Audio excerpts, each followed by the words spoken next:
P.1 homework, problem number 13. We have an algebraic expression, and we are given the value of x.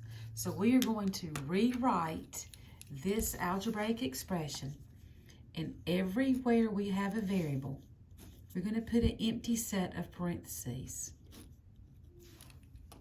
And then we're going to fill that empty parenthesis in with the value that we are given.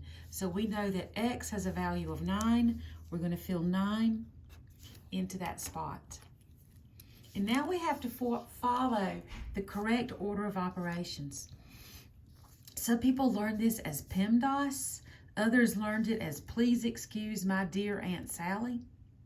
But what it means is that we do all the operations in the parentheses, and then the exponents, and then multiply and divide, and then we do the add and subtract. We have to follow this order so that we'll get the correct answer. So following the order, we do our parentheses first. So inside of our parentheses, we have 9 minus 4, which is 5. And I'm going to copy down the rest of the problem. It's very tempting to do 6 plus 7 is 13, but we've got to follow the order of operations, which tells me to do the exponent next. So 5 squared, or 5 to the second power, that means 5 times 5 is 25.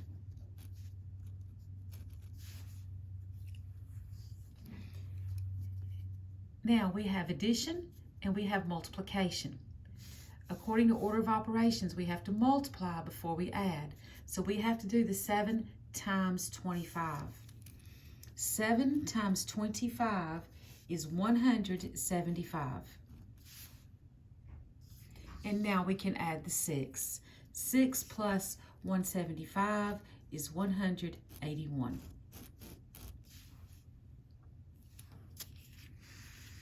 Problem number 14.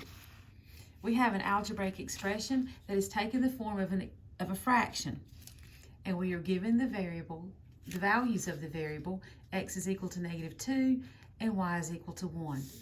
We're going to rewrite this algebraic expression, and everywhere there is a variable, we're going to put an empty set of parentheses.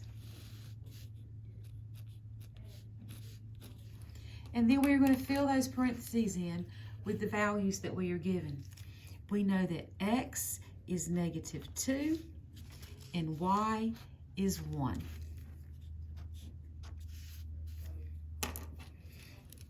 So we're going to follow our order of operations that tells us to do our parentheses first, which really kind of means the grouping symbol. That means that we have to simplify this numerator and simplify this denominator before we can do this division. So we're going to have 4 times -2 is -8. 6 times 1 is 6. And in the denominator, we have 9 plus 1 is 10. We're going to do our addition in the numerator. -8 plus 6 is -2. Our denominator is 10, and we need to put this in lowest terms. We're going to divide top and bottom both by 2. 2 divided by 2 is 1. 10 divided by 2 is 5. The numerator is a negative. It's going to stay negative. So this answer is -1/5.